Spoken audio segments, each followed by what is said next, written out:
on a country record that weren't rocking hard enough.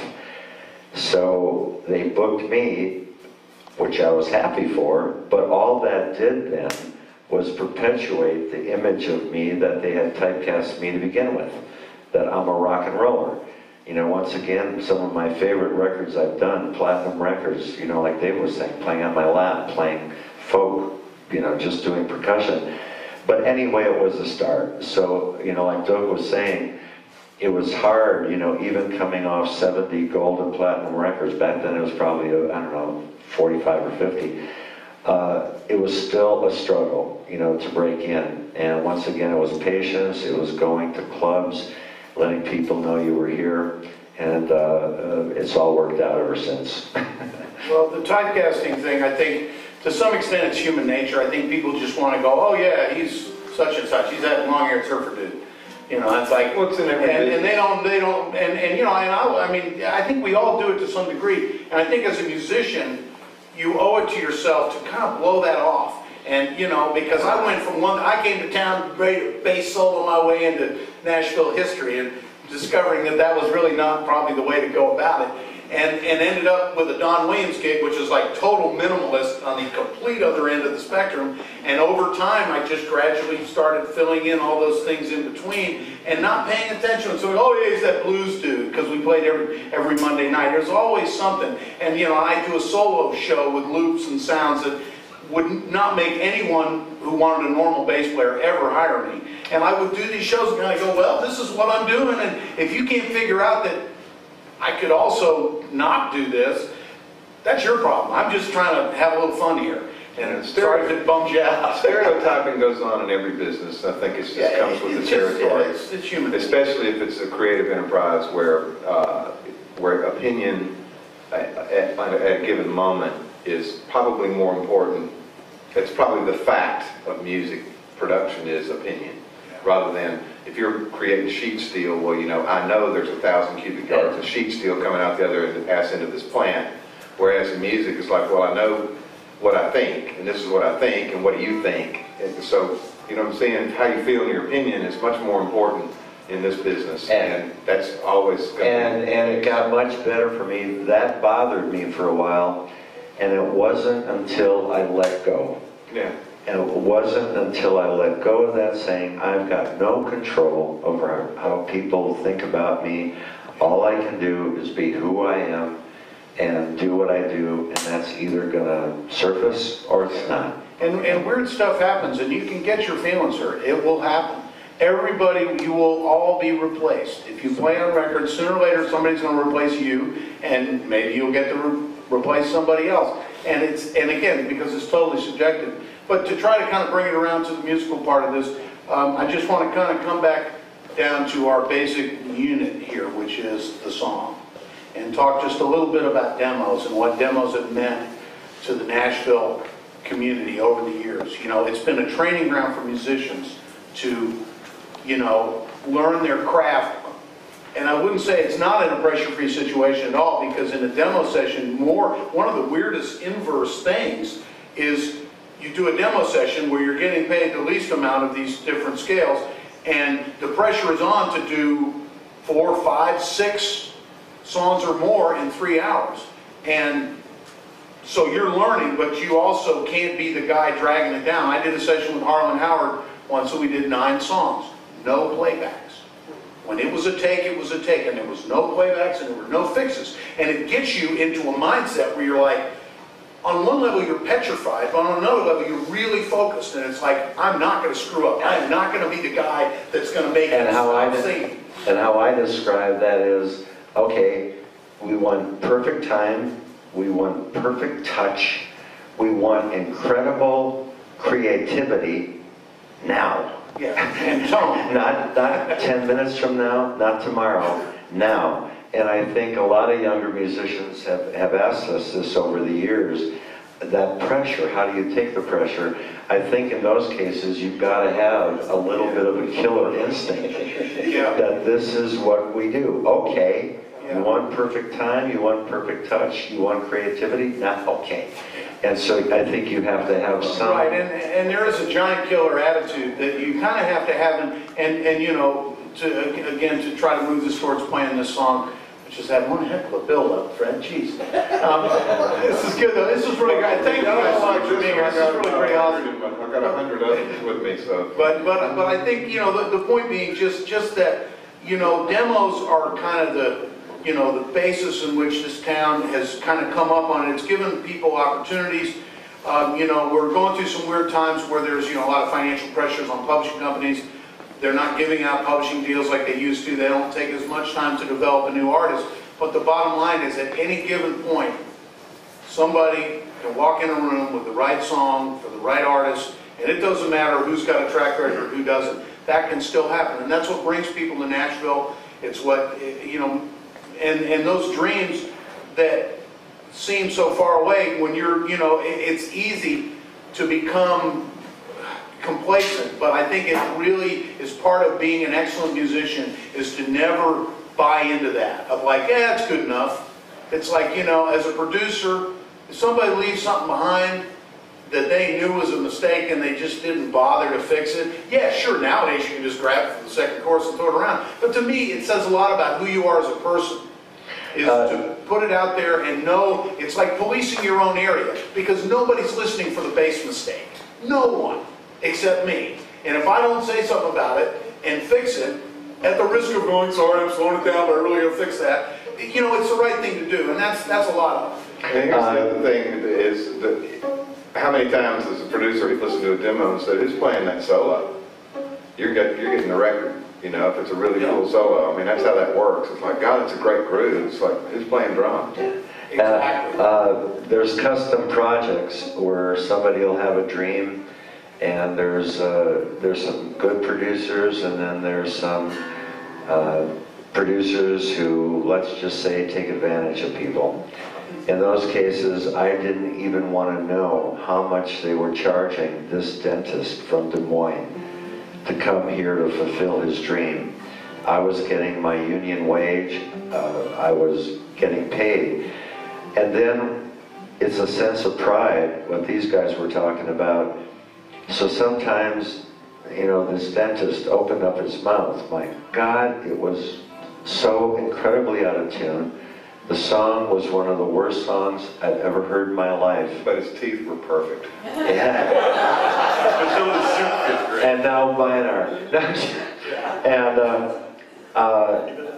then why this particular crew of musicians was hired for these gigs is that we played our asses off.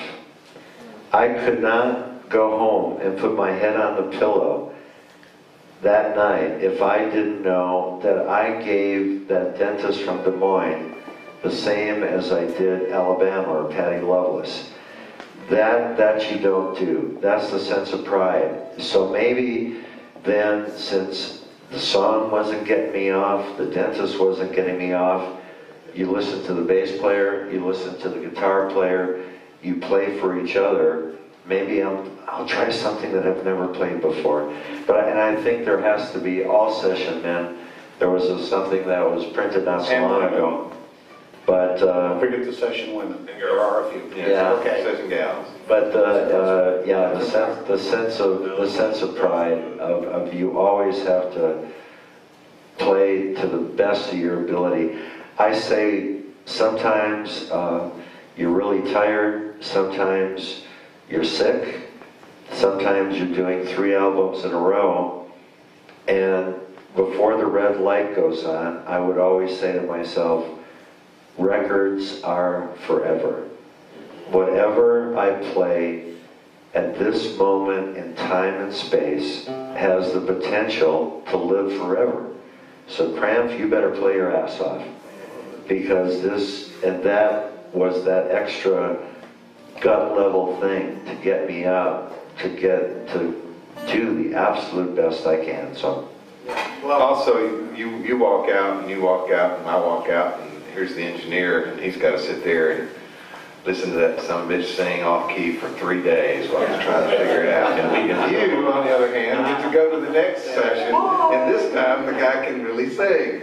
But it's really true, and I think you know, you can always find something to latch onto and go, God, you know, I'm just going to listen to that guitar, and the art of selective listening, you kind of get that. We got time for just maybe another question, then we're going to get on with our little musical presentation. A couple of them. Fed? Is it appropriate to make a comment in addition to a question, or? Okay. Relevant. It's Sure. yes. Okay. It could be. From a producer's perspective, there's two things I always look for in session players that really have to do, more important than the chops, more important than showing up on time or anything else. The first one is, can they read the client? Because Craig was just talking about this Dennis from Des Moines. The really good session players in this town know how to gauge like how much input to provide on a session. They can tell if the person who's paying the bills has no idea how to put things into the right words, or if they really know what they're doing, then just back off and not say anything and take orders. That's the first thing. The second thing is being able to read the session itself. Somebody mentioned before that you get some young guitar player who's a little in over his head. The best thing you can do as a session player is help that guy out. Bring him up on the session. If I'm having a really bad problem with some freaky 60-cycle hum that I cannot identify, the best thing you can do as a session player is to sit back and try to contribute to solving the problem, or just get out of the way. The point being, you read the session, because what happens is, if you're able to read the client and read the session, the music itself will be way, way better when you're done. All of you guys, I know a lot of you guys already, you know, the thing I admire the most about the best players in this town is when all these things happen with clients and problems in the session, there's no ego involved at all. Right. It's all how we non-musical make skills. this session and People this skills. client as good as it can possibly be. Exactly. And don't noodle. Don't do it. If there's a 60 cycle hum, shut up. Yeah, really. Just shut up. I'm going to find it. But don't noodle. That's it. That's what it is. Another question? Yeah, but what do you think about the future of the session players as far as the technology of today, like Pro Tools and all that being used? Well, in the last several years, I've written a lot of songs, had a lot of them demoed. In the last couple of years, I would say I have about 4 or 5 songs that were entirely made off of Pro Tools, and you can't almost tell the difference. You call it wrong? I don't use Pro Tools. Well, you're talking about like with Logic and Reason and some of those things, you got some automatic things that you can play that trigger I know libraries. it's a lot different too. I'm just talking about the future-wise. Well, I mean, I think I'm we're not worried about that. I think we're constantly going to be dealing with that cycle, you know, and there's always a flavor of the month aspect, and sometimes the flavor of the month is 25 years ago retro stuff. And you know, one of the valuable lessons I learned from some of the early producers I worked with is, don't do something that's going to instantly identify it as being from a certain time and place. It's like the DX7. Boy, everybody was psyched about the DX7 when it first came out. Listen to this, man, it's like a Rhodes, except it's brighter and it's really in tune. And then, you know, a couple years later, it's like, man, we couldn't get rid of those things fast enough because they were all over the place. And you know, certain kinds of reverbs, I mean, like with all due respect, the Jimmy Bowen era, where they'd have a dry, full snare and then a side stick with an acre of reverb on it. It was like, this could not happen in real life. But you know, why would you do that? But think of the intro to Tell Me Something Good. If you don't have a Mutron, you ain't got that intro. So everything to its own time. I think it's great that you can identify. I mean, if a record's lousy and it's got a chintzy reverb on it, you know, it's just chintzy, and it's gonna, and all right. And it may be a hit, but when it comes back, you'll know it. It's like, listen to those Eagles records from the early thing where they're so dry, and then they never really lost the dry thing, but there are some things that are really wet. The backgrounds, they've got them shimmering out there. I mean, everything to its own time. And this Pro Tools is a word processor for audio. That's all it is. Yeah, but that's all these Beatles records still sound great because it's real stuff. Yeah, but I think in terms of your question, and I probably started the parade off to another direction, but I mean in terms of what it means to musicians, we're all capable of being made obsolete. Probably 80% of my guitar playing, songwriting friends are pretty good bass players. And so when you look in the union book, Everybody's a bass player. I've been thinking about changing the rules to where you have to actually own a bass to say you're a bass player. But you know, you deal with that, and it's sort of like, so I think again the cream rises to the top. What you want to get a guy like John Yudkin who can play something that as of yet you can't get out of a machine. That's exactly right. And Tom plays guitar in a way that no other person on the planet plays like. So if I'm a producer and I'm hearing in my head, you know, Tom Britt, no amount of machinery or any software is because Tom, besides his ability, is going to bring his creative ideas. And so that to me will always live. Absolutely. Yeah, there's not going to be any problem going forward with creative ideas having room. What I think is exciting about the software, not to play devil's advocate here, but what's exciting about the software is that you will get a viewpoint from someone who's using it because they can't play, they don't know how, they don't have the talent, Yes. but they can manipulate the software and create something that's interesting to listen to, which at the end of the day is your job as an artist, is to create something that's interesting to listen to. Well, if the song is great, Yes. I mean, it's like Prince. The Yeah. songs are great. And there's a lot of technology going on there. There's a lot of drum machines, there's a lot of all sorts of stuff, but the melodic sense is there, and Yeah. he's a great writer. I mean, everything to itself. Yeah, Its own time. and it's about maxing out what your possibilities are. And sometimes, you know, in the dead of night, when you're going to mastering in the morning, and there ain't nobody around to play that part, and I'll pick up a guitar, and I would never be seen in public or anywhere else playing a guitar, but if I got to put a guitar part down in order to get that, I mean, I'm going to do it. I won't tell any of my guitar playing friends, because I don't want them doing that to me. Hey David, I own a jazz bass, but I'm not in the union book as a bass player. I will never do God that. bless you, my But the son. point is The purge is beginning now. the advantages of digital recording are not going to replace what we do. Yes. You know, and it's our job to make sure that doesn't happen. People will be able to put crap together. You know, you can go into GarageBand and you can cut and paste. That's right. But it's, you know, anybody with any knowledge of anything is going to say that's like a drum machine track and whatever. So it's our job to make sure that that doesn't happen, Dennis. Yeah, and I think we're in a unique place in Nashville to where that guys in a room is still the thing. And, you know, it doesn't happen everywhere, and some records need to be made in that sequential fashion, but just having everybody there. Dan? I was just going to make a comment too. I mean, it's a brilliant question, and you know, this might be a bold statement, but I think that's one of the reasons we are where we're at right now with you know, music where it's at. It gives you a false sense of good. I'm good. Look at me. I can do all these things. But you're only. It's not. There's a difference between Prince, who was talented, who's creating all these variety of technical things, grooves and beats, and all this, and sequentially doing things, rather than some guy who said, "Man, I put all. I just." You know, I'll use I look at the way they cut vocals today. I mean, you don't even, you know, I mean, people just use Pro Tools for everything. And I think that gives somebody a false sense of good until they actually have to do it live. Yeah. And then that just washes away everything that they just... Yeah, So that's really true. I love to hear them when they whack them live.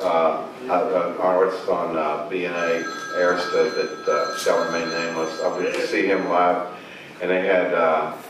they were using auto-tune on him, and I was back at the console, and they've got, there was an Icon console, and they've got 3 instantiations of auto-tune in there. What they do is they whack him just a little bit, and then just a little bit, and then just a little bit.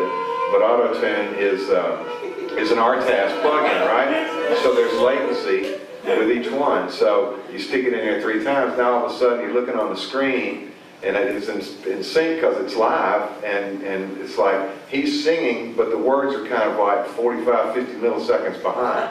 And I know this shit, okay? I know this shit backwards and forwards. You're not going to fool me. I can hear it working because I've been working with it since 96. But I think that there's so a level of awareness of that now that's really better. I mean, the whole... My daughter doesn't care.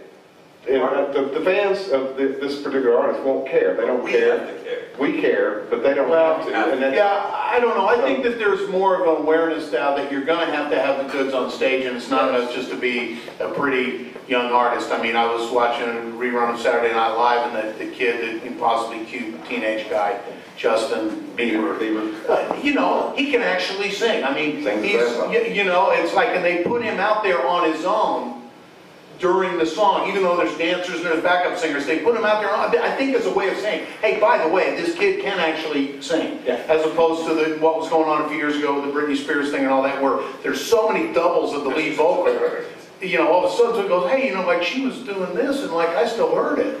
And bing. So I think that there, you know, again, the cycle. We're coming around to artists that actually have to go on stage. Like you look at John Mayer. He kind of defied a lot of the rules of what was acceptable and became a really big superstar because he could sing and play in real time. And he was a good-looking guy, you know. But a while ago, if he was a good-looking guy, nothing else mattered. And finally, we're figuring it out. So anyway, we should move on to our thing. I do want to. I just want one more little thing, because I'm thinking this is a 6 o'clock session. We've got a 9 o'clock deadline. We're gonna have that 15 minutes to cut that last song, but a couple more little quick ones here. Yes. Thank you. I'm wondering if you have any tips for backup vocalists and keyboard players. Well, we do like keyboards, despite our lack of one here. They take up so much room. Well, I think, you know, I think as a background vocal, you know, there's a certain kind of, you know, obviously certain people have really cornered the market in terms of studio work in this town. I mean, certainly on male country records, Wes Hightower is like the man. But I think a lot of it, again, it's those same things, people skills. You meet somebody, hey, you know, I really like your singing. I'd love to sing with you sometime, because as a singer, you're looking for someone to blend with. And so if you hear somebody that knocks you out and you feel like, you know, you feel like, wow, I could really sound good with her, then it's up to you. Hey, you know, just love your stuff. If you ever want a harmony singer, let me know. And a lot of times they do kind of travel in packs to some degree. And so, and as far as keyboard players go, I tell every guy who comes to town, my list of keyboard players is way shorter than pretty much any other instrument in our normal world. And so there is a built-in advantage in the sense of just sheer numbers. And, you know, and keyboard players tend to get, in Nashville for some reason, they're like, okay, he's the new guy, everybody use him. And they just, you know, and he's like the one guy doing everything, and then he'll just, like, you know, be totally worn out, and someone else will come along. Finally, it's spread out a little more. One thing I do want to address, and then I promise we're going to play some music, is, you know, we're seeing the remarkably steady amount of work in terms of recording work that goes on. We've been between $12 and $15 million a year of union sessions every year for some time. And there are little peaks and valleys, but what we're seeing now is the same amount of work, slight increase, but more people in the workforce. You know, there's no longer, like when I moved to town, there was probably 25 guys doing 90% of the work. If I just had to guess off the top of my head, I'd say maybe it's now 80 guys and girls doing that, maybe 85% of the work. Because there's always some guy that wants to use his band, because Tim McGraw got to use his band. Hey, the band got their name on the record, Tim McGraw and the Dance Hall Doctors. And it was Tim's way of saying, hey guys, thank you for working all these tough gigs with me while I was becoming a star. Now I'm a star, I can do whatever the hell I want. I'm going to use you guys on my record. And we're going to go to Woodstock, and we're going to camp out for a month and a half. And for those guys, what a payoff. You know, not later, John. So, you know, I think, you know, it's really the relationships are what really build your business. And we're all independent contractors, and we could all sit there and be like this with each other, but instead we reach out and we embrace each other the way that music has done for us. So I do want to recognize my friend Matt Lindsay's here. Matt's a great publisher, a song plugger, been around. I mean, Matt, do you want to say anything about what a demo can do for a song? Well, I mean, as a usually, segue? I'll say this, when I was doing demos a lot, the songs dictated who the players were going to be, basically. I mean, I knew what each guy was going to bring to the table on a particular song, and I always booked my sessions around the songs I had chosen to demo. Because, and I've worked with all of these guys at one time or another. And it was always, that was how we chose who to play on it, was what were the songs about. Absolutely. Because that was the most important thing we were trying to capture. Yeah, and I did want to say one thing about the background vocal thing. Who asked that question?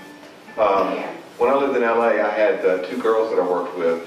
Find some people that you like to sing with, that you have a good blend, and you work on your blend and your timing and get to where, because we did pretty well with jingles and stuff. We were good, but we weren't that much better than anybody else. We were together and we had a blend.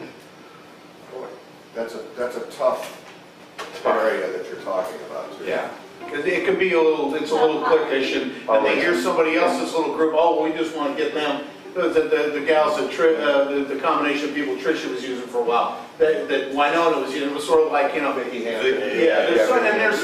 everybody gets on little things, but to move towards the music, and again, I just want to say this is really awesome to have you guys here. It really is great, and I want to thank Doak and everybody for doing this. Do we want to? We're going to pass these charts out, Fred, as I mentioned. Can I just say one thing? No. Okay. There's so many subjects. I mean, right now, I think we're all sitting here going, "Oh my God, we didn't address this. We didn't talk about this, and oh, this is really important." But we tried to do, I think, the best we could, and I think that there just seems to be a need already that we're going to have to do this again and carry on with other subjects.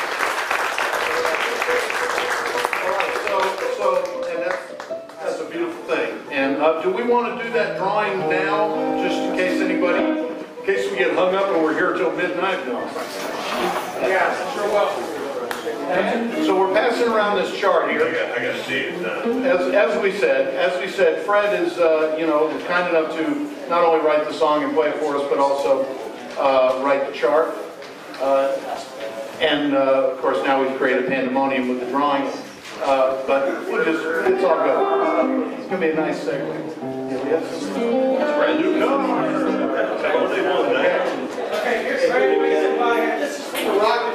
Okay, this is we have a free. I gotta do the drum roll. Somebody else.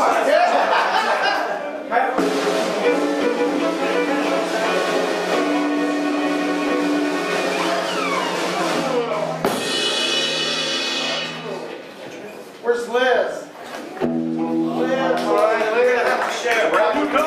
Rocking and rolling. All right, so here we are, guys. We're in the last 20 minutes of the 6-song demo session. We've got 5 songs already down. We're a little whooped, but we're feeling lunch coming on, so we're gonna. One more there. One more. All right. Hey, we have another winner. Yeah. Just for asking a question. We should, yeah. Go ahead and pass some of those out. Save one for me. This is an essential part of every session, or at least every union session. Of course, we want all sessions to be union sessions. This is what we call the time card. It's a yellow piece of paper unique to Nashville. We're going to pass that around. We're going to pass a few of them around. You might have to share it. It's 2. We have 2 things. You got to press hard. Basically, it tells you what kind of session you're doing. Up at the top, it's got all the listings. The signatory means the employer. The leader of the session gets paid double. In my case, I'm getting paid double nothing in this case. But as a session leader, you do have some extra responsibilities. You want to make sure the charts are good. You kind of coordinate with the artist, producer, to make sure you're calling the right musicians, as Matt pointed out. And those sheets are double sheets. Since there's not enough to go around, why don't you pull them apart so everybody can... That'd be fine. That's fine. And so you'll see, and you're welcome to take this with you, and just bring it back with some signatures and a check, and we'll take care of it. But basically, the players identify themselves. You always have song titles down because you never know where a song's going to go. You know, things end up in jingles years later. We have every contract in our system, and we can pull it up by song title, by musician name, by date, by artist. And this is the only way to keep track of this stuff. So when people say, is this session on the card? And you go, why, yes it is. Yes, it is. That means you're doing a union session on a union time card. It not only protects the musicians, but the important thing is that it also protects the employer. Because when you work for cash, you know, you can say, hey man, you never paid me, what's up? You know, and the employer doesn't have a record of anything. This way, and if the song goes and has a life in another medium, someone else is going to be footing that bill. And you know, the employer is not going to be dealing with someone go, hey man, I went to the movie theater the other night, I heard that song, what's the deal? It's like, well, you know, if you work for cash, or if you work off the card, what you get paid that day is all you're ever going to see. And you can be throwing away thousands and thousands of dollars by not doing it that way. So let's assume we're all here on the time card. Fred, our intrepid writer here, is going to play the song. And we'll be thinking about what instrument we might want to play, what kind of sound we might want to have, what kind of groove. We have not heard this song here. There's absolutely no preparation whatsoever. 17. Just like a real session. 17 minutes. Yeah. Get that song done. And let me say one other thing for you session leaders that you want to be. If you're doing your stuff on a legal pad, always put the title at the bottom, so before you make a copies, you can thumb through it quick. I always do that. I think it saves about a minute, and that's money. Time is money. Okay. Anyway, here's I make short ones for everyone else. yeah. My friend, pleasure to now.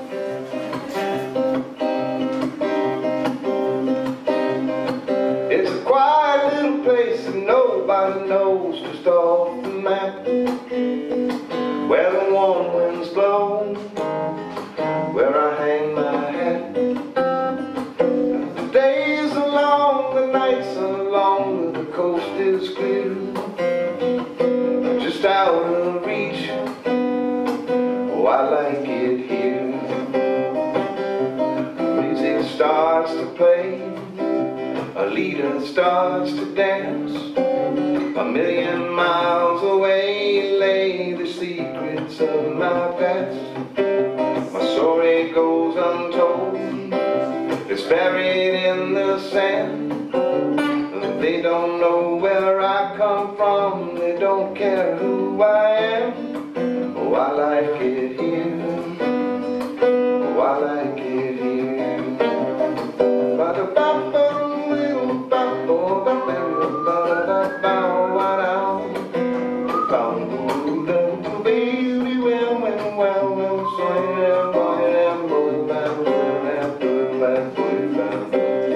Now that moon shines through the palm, swaying in the breeze.